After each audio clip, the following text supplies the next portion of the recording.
Welcome back. You're listening to the Qasim Rashid Show here on Sirius XM Urban View Channel 126, the most awesome show in the multiverse. If you're watching on YouTube or listening on Substack, make sure you hit that subscribe button. Always excited to welcome my good friend, former Congresswoman Marie Newman, to the show. Marie, welcome back. Thank you for having me. It's good to be here. You and I have been hanging out a lot lately, going to these ICE protests and kind of bearing witness firsthand. And what I was saying in the first part of the show before you joined was one of the reasons I wanted to have this conversation with you is because in many ways, Chicago is kind of a testing ground for what we know Trump wants to deploy nationally over the next three Right. years. And what I'm hoping we can convey to our viewers and listeners is kind of what we're seeing that's been effective and what folks can glean and learn. The Yeah. one that you and I attended most recently, about 200 people there, peaceful. Nobody was so much as throwing rocks, but the Yeah. narrative that Pam Bondi put out there was that these were violent rioters who were ambushing the attack. They made us look like, ogres in Lord of the Rings trying to like tear down the castle walls. Um, Talk a little bit about that. From a messaging standpoint, what can folks do on the ground to make sure that there's accurate reporting, that folks outside of the local city can understand what's happening, and that we can respond accordingly? Well, I think everybody organically responded correctly, right? In Portland and here. And then it started in LA where people simply put out videos of how calm and peaceful it was, right? It just it was Yeah. remarkable and it made it makes Chicago look beautiful, Portland, LA, etc., right? So that was good. We need to do more of that at the protests. Do what our governor is saying is, see something, say something, film something, right? I keep repeating that. I had on my show last night, I had Ezra Levin, who's the co-executive director of Indivisible, and Right. he believes strongly, as you and I do, that the protests are working. It's bad optics for MAGA, the Republicans, and for Trump. And every time you show the exact opposite of what they're portraying it to be, it is at least a conflict in one's head and say, okay, what is really going on here? Um, I do think that the more we talk about it on shows like this and talk about how silly and juvenile and ridiculous the Trump administration is to send our troops, which we ask them to put them in harm's way on a regular basis and to put them in a place where they are not needed, it is beyond. Well, one thing that I was inspired to see, the I don't know what the right title is, Governor General of the National Guard of Oregon. First Yeah. of all, a federal judge ruled that Trump cannot deploy the National Guard there, which I think is fantastic for a number of reasons. One, Kristi Noem tweeted out in 2024 numerous times that if President Biden deploys the National Guard, then it's unprecedented and unconstitutional attack on states' rights, and Right. they will sue. But now suddenly it's okay. But um, federal judge ruled in favor of banning Trump. But what the governor of the National Guard said, whoever the general is for the National Guard, he said that look, if we are deployed, our responsibility is to protect the citizens, and we will protect them from ICE, which I Yeah. thought was fantastic because I think Yeah. that's ultimately uh, I'd be okay with that if they came out and stopped ICE from harassing and attacking and Right. dropping out of these Apache helicopters into apartment buildings. I'm definitely okay with that. I want to play a clip real quickly here. This is from Kristi Noem, and I want to get. I don't know if you've heard this clip yet, but I want to get your reaction, even if you have, because I think Yeah. this is hilarious. She's talking about what ICE and Border Patrol officers are facing in Chicago. It's a short 20-second clip. Take a listen. And in fact, they don't even let our ICE officers and our Border Patrol officers use restrooms in facilities. Those men and women were telling us that they have to figure out even where they can go sit down for 5 minutes to have lunch or to use a restroom throughout their shift and their break. So they've made it a very difficult situation. So, are you playing the world's smallest violin right now, Marie? Well, it's just so ridiculous, right? And bravo on those restaurant owners and those shops that wouldn't let them in. That is their prerogative. And by the way, can we just harken back to 10 years ago when folks from their side, shop owners from their side, would not allow two gay men to have a cake from their store? So, gosh, it hurts when reality comes back and bites you in the buns, you know? So it's ridiculous. It's so funny how free market capitalism is only a one-way street apparently. Yeah. Oh, no, it Um, is for yeah, them. I mean, that's the argument. constantly. It I, I, is, I it's was ridiculous. I was trying to think of a way to say that maybe bathroom bills aren't such a bad idea anymore if this is the way that they're going to apply it. I mean, this is kind of how ridiculous these folks are. They're Yeah. playing the victim after literally terrorizing our communities. And you and I saw Pastor Black, one of the Christian Ugh, pastors out there, yeah. and now he's filed a lawsuit after Good for being him. definitely good for him after being pepper sprayed in the face and after being shot in the head by a sniper. He wasn't wearing a helmet. It was not a real bullet. It was, I think, a rubber bullet or something, Right. extremely Right. painful that way. He's okay medically, from what I understand. I mean, there's Yeah. trauma from that, but he's not. It's not fatal, obviously. But talk a bit about this, Marie, because everything we hear from this administration, and he's even signed some executive orders about the persecution of Christians in this country and how Christianity is being destroyed and distraught. Yeah. I tell you what, if this was a Muslim majority country and they shot a Christian pastor in the head, I would be at the forefront condemning that as That's horrific right. That's right. extremism, persecution, and violence against Christians. Yeah. What's happening here? What does this tell you about this regime that they are shooting Christian uh, clergy in the head, pepper spraying them in the face, and not only not condemning it, but saying, we'll do more if you try to protest us again? Well, what's interesting here is that faith leaders of every faith. I've seen imams at these protests. I've seen priests. I've seen rabbis. I have seen other faith leaders come out in droves to support peace, right?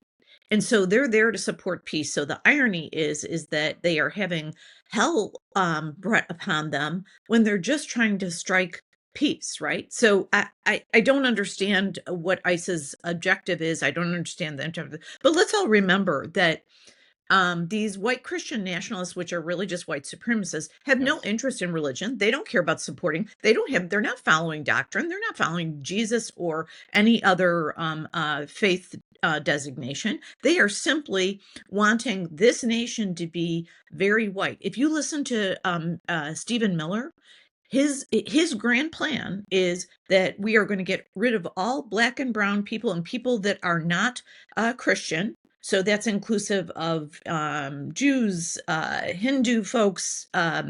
Actually, he doesn't want any Catholics in the nation. Like it's real. Like Yeah. he's wanting everybody out, so that in fact he wants the nation to be at about 100 million people. I mean, he's said this in a white paper. He's said it on TV. So we know where this is all going, and it has nothing to do with religion. It has everything to do with their white nationalism.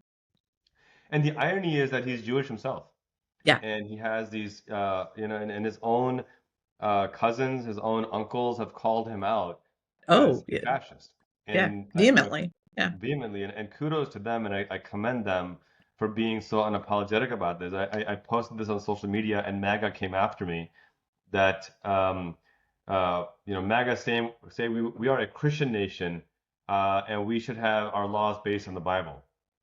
And I responded, if that's the case, in Leviticus, the Bible says, do not mistreat foreigners living in your country, but treat them as you treat your own citizens. Love Yep. foreigners as you love yourselves. I am your Lord God. So Yeah. when do we give all Yeah. undocumented people citizenship? And then MAGAs came after me and said, no, no, no, not that part of the Bible, and just making excuses why suddenly that Bible part doesn't apply anymore. The Oh. hypocrisy is revolting. You're exactly right. This is not religion. This is white supremacy. It's white nationalism. It's exactly what it is. It's Yeah. genocidal. It's eugenicist. Yeah. I have been extremely impressed with the conviction and courage shown by Mayor Brandon Johnson, signing an Yeah. executive order most recently banning ICE from city facilities. Talk a bit more, because I know you know him pretty well. Yeah.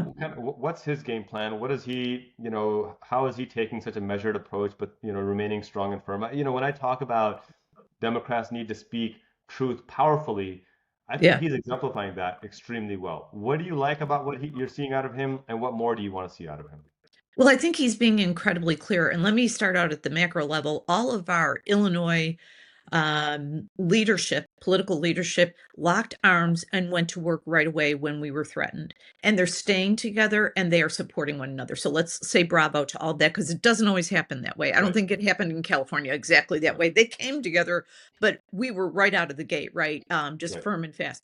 And what, to your point, he is making all the right markers on this, is that we are not going to put up with your nonsense. We will, the police are there to protect people. They are not there to protect you. So our people come first, and he's making that very clear. He's making it clear that you are illegal. You're operating in an illegal fashion, as is JB.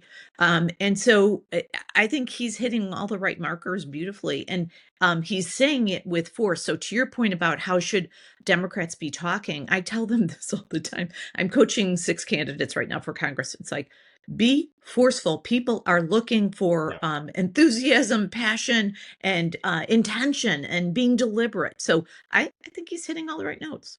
That point about deliberate, and fire. I was quoting Bill Clinton earlier, who said that when people are afraid or unsure, they would rather support a candidate who is strong but wrong over right and weak. Which is And why Trump won, by the way. He exactly why. showed strength. He showed strength. And honestly, like, all these people that are taking this very passive role, may not do well in this election. And I'm talking about our own Democrats. When I was talking to Ezra Levin last night on my show, we were talking about, look, it is okay to push our own folks real hard, right? Yes. And we have been, and to the point where I've had several members of Congress not be too happy with me. But Good. look where we're at right now. We're winning the shutdown. We pushed hard. They're doing a good job of holding the line. So, Right. folks, I'm just telling you out there that listen to Kasim's show, is you push your Democrats hard, because you know what? We're getting the result that we need now. And there's going to be a lot more fights between now and 28, but this one we're winning. We're winning because we're being consistent in that messaging, that we're going to be Right. unapologetic about this. And I think that's where JB Pritzker's been doing an effective job as well. I Oh, appreciated the yeah. fact that he said that if you want to, cut to my people, you have to go through me. I mean, it's such a Yeah. simple comment. Yeah. And if anyone has the power, wealth, and privilege to say that, it's someone like JB, and he's doing it. So again, and I say this as Kudos. someone, if Yeah. you've listened to the show, I've been critical of every politician out there, but I also give credit where due, and I think he's doing Mhm. an effective job in this space. Agree. One of the things that Mayor Brandon Johnson has done that I'm really happy with is his ability to work with the Chicago police to get them on board here as well. Yeah. There's Oh, all there's yeah. often been an adversarial relationship between the mayor and the PD, Chicago PD. And in this case, we're seeing them. In fact, they're doing such an effective job of protecting people that DHS is complaining that they're not supporting us. And Brandon Johnson's like, oh, I'm sorry. Did you think that they're federal, They're agents? not. No, Yeah. they serve the Yeah. city, and that is their priority. Marie, one of the questions I'm getting constantly, and I don't know if you are as well, but I'm getting at least, I don't know, a dozen emails a day or DMs a day from people saying, I've never protested before. I really want to go, but I'm hella scared. Yeah. What's your Yeah. Yeah. advice to folks who are frightened by what they're seeing or by what it could mean to go out there, something goes south? What's your guidance to them? Well, I want to give kudos to the police and actually directly correlate that to the answer of your question. Yeah, So the police are protecting us. They're there to protect us, and that is their job. They are there to prevent anybody from getting hurt, right? But they're there to protect us. And as you and I witnessed, you saw me shake their hands as I was leaving, is that they right. were doing a great job of protecting the protesters, right? Yeah, Now, in some instances where these goons and thugs from ICE are shooting people with rubber bullets from the top of a building, for God's sakes, absurd. they're this cosplaying that they do constantly, that I'm a GI Joe. Jesus Christ, excuse me, It's absurd. but like Absurd. You're right. It's it is absurd. absurd. But folks that want to protest, please get out there. There's 3 reasons why I encourage you. One, it works. So we've seen that we pushed our own Democratic leaders to shut down the government so that we can preserve healthcare. You did that. The protesters did that. Right. Secondly, we saw with ABC and Harvard, same thing. You guys did that. The protesters did that. We are now seeing that ICE recruitment is down 25%. You know Wow. why? They don't like having all of these protesters out there, because it makes their job harder. And you know what worse, and you know what I'm going to say next, is that they have to look in the mirror every Yes. morning and say, I am the devil that is going to break a mom and dad away from their kids. I am the devil and I have to go do the devil's work today, right? So that's why recruitment's down. So protests work. You are protected. And by the way, both Project 5051 and Indivisible have great guidelines on how to. So go to indivisible.org or Google 5051, and they give you great guidelines on how to stay protected. There's a whole system. But don't be afraid, folks, because that's what they want, by the way. I just want to say that one more time. They want us to be afraid. You Yeah. do not be afraid. By the way, we are out, the folks that are supporting Trump in this administration and all of those lunatics in his cabinet, and they are, let's be clear, we outnumber them by easily 3-1, folks, just Yeah. to be clear, 3 Yeah. to 1. There's That's more of exactly us. right. We know how to comport ourselves because we're normal human beings that are well. And that this point about protest working, Marie, is such an important point. It The last is. time you and I went out there a few weeks ago, there were about 200 people protesting. Yeah. I've been able to go out since as well, and Yeah. we're going to go out together again. But Yeah. last time I went, there was about 800 people. Yeah. And so the numbers are growing. And you want to talk about how afraid ICE is. I know people are afraid, but I need you to understand. It's like, like when you approach a wild animal or like a snake, the Yeah. thing is it's more afraid of you than you are of it. Mhm. I think that adage applies here as well Yeah. because it's ICE who is wearing face masks so they don't get identified. It's ICE who's putting up fences which are illegal so that they can't be approached. It's ICE who has snipers on the roof. It's ICE who is firing rubber bullets even at journalists. It's ICE who has helicopters and drones in the sky to monitor 24/7. It's ICE who forcibly moved us to a different location, which ended up Yeah. getting us even more protesters. They are scared out of their goddamn minds That's right. because they see people, black, white, brown, Coming Muslim, together. Christian, Jewish, Yeah. believer, non-believer, rich, young, old, young, working together, exactly. Yeah. And they know that their BS narrative that they're going after the violent criminals is a BS narrative. 93% of the people that ICE fascists have detained have zero violent criminal record whatsoever. I think Yeah. 66% have no criminal record at all. And so the few who have a criminal record that they're detaining is like a speeding ticket Right. or public intoxication. I mean something arbitrary that doesn't Right. hurt anyone. DUI. Yeah. A DUI. And so that narrative is falling apart. And what I tell Yeah. folks is that if you're afraid now, well, guess what? It's not going to get any less scary. And No. so, I think it's Audre Lorde who said that you become brave by doing the things that require bravery. And this is That's one of right. those, situations where, find a buddy and go and have those conversations. So we got about 5 minutes left. Sure. Um, what more do you want to see out of governors across the state, Democratic governors and Democratic mayors and Yeah. AGs? What more do you think they can or should be doing right now that they haven't already started doing? Well, there's other litigation that they can form, right? Depending on what the plan is. So let's say that in fact the hearing goes through today, and for some reason, I don't think it'll go this way, but for some reason they make a temporary decision, or they don't go all the way to say, Trump, you can't invade Illinois.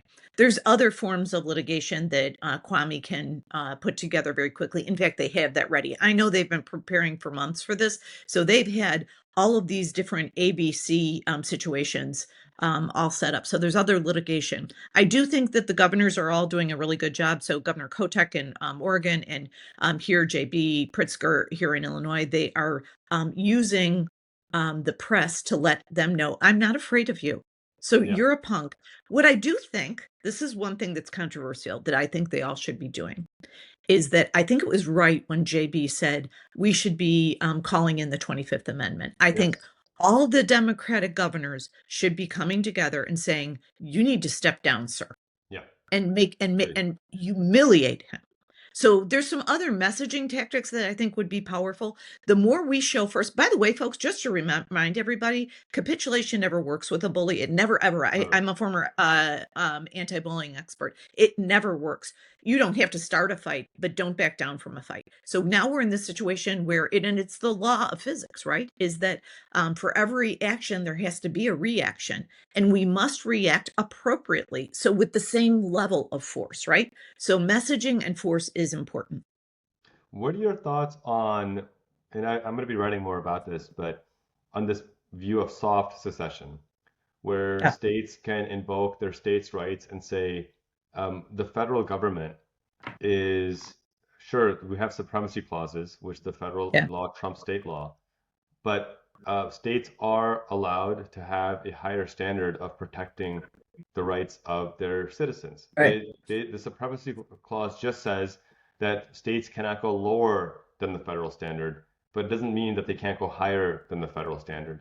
What about the argument that states make that, hey, the federal law is denying rights that our citizens deserve and demand, Right. and therefore we are going to withhold our tax revenue because most blue states are giver states. They give more in federal tax than they take Right. back, and say we are going to withhold our tax revenue until these laws are overturned because you're violating state sovereignty. It's an interesting argument to me as a lawyer, and it's one that has been used on some levels throughout history. Oh, yeah. You think there's an application of it here? Well, Governor Abbott has been doing this for years, right? That he's claiming state rights and that he is in direct violation of many federal laws. So put that aside. I have some very good news for your listeners. 10 states are creating shadow institutional structures that will replicate the federal government should something dramatic happen. 10 blue states are doing that. Right. Illinois is among them, California, Oregon, New Right. York. So we are already soft seceding. I just want to be clear with everybody.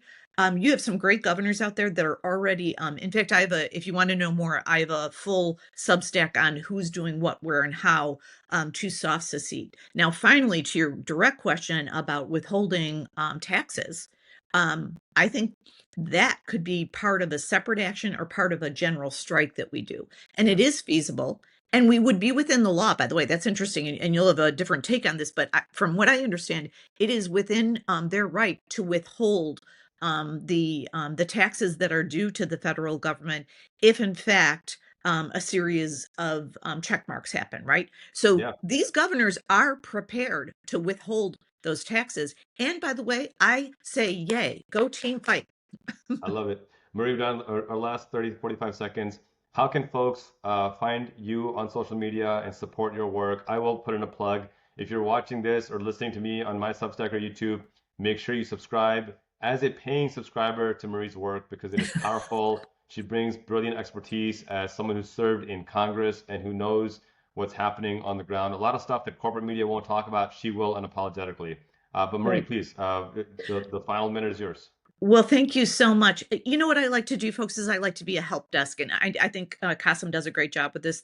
If you have questions about Congress, how government works, how politics and government work together, how it affects humans on an everyday basis, I'm your go-to on from a question standpoint. So send me your questions. I am on substack.com. You can dump in Marie Newman and find me, or at Marie Newman, at Marie Newman Studio on Substack.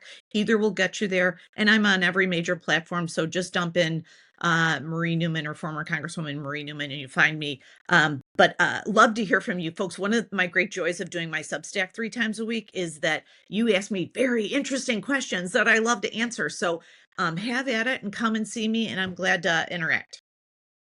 Marie Newman, former Congresswoman from Illinois. You've continued to be a brilliant thought leader and public servant in and out of office. And thank you for joining us today.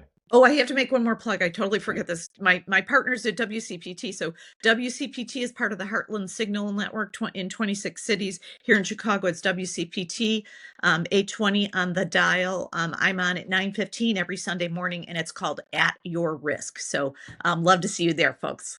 Love it. You're listening to the Qasim Rashid Show here on Sirius XM Urban Beauty Channel 126. If you're watching on YouTube or listening on Substack, make sure you hit that subscribe button.